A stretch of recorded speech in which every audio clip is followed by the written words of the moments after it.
So astronauts brought moon dust back to Earth, and it caused some major problems. What's so scary about this is that it nearly caused a health crisis at NASA. Let me explain. In 1969, NASA's Apollo 11 mission landed on the moon for the first time and brought back some of the dusty material to study. At first, the astronauts had no idea that this would cause so many issues. In fact, the very fine powder was so sharp that it cut right through the spacesuits and got into their skin. And to make things worse, it also made its way into their lungs and they started to cough and have trouble breathing. Now, thankfully, all the astronauts did eventually recover. One astronaut even said that the dust was like glass shards in his lungs and it felt like he was having a heart attack. But it didn't stop there because the problem soon became much bigger. You see, after the astronauts landed back on Earth, the moon dust was taken to a facility in Houston for processing. Not to mention the danger that the moon dust posed to people back home.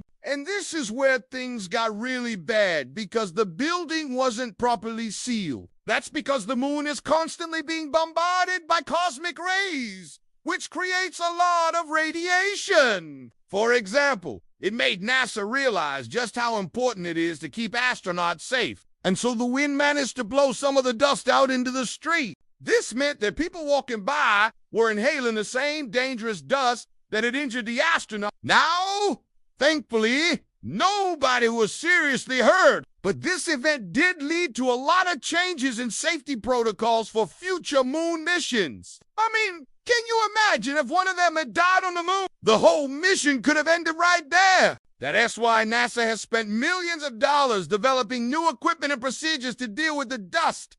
This is why NASA is being so careful when planning future missions to the moon. They even built a giant clean room to keep the lunar samples contained. And it turns out that the moon dust is not only dangerous, but it's also radioactive. And when the dust gets into your body, it can stay there for a long time. They don't want to risk another health crisis, especially not when human lives are on the line. So next time you look up at the moon, just remember that it may look beautiful from Earth, but it's a totally different story up close. Thanks for watching and see you in the next video.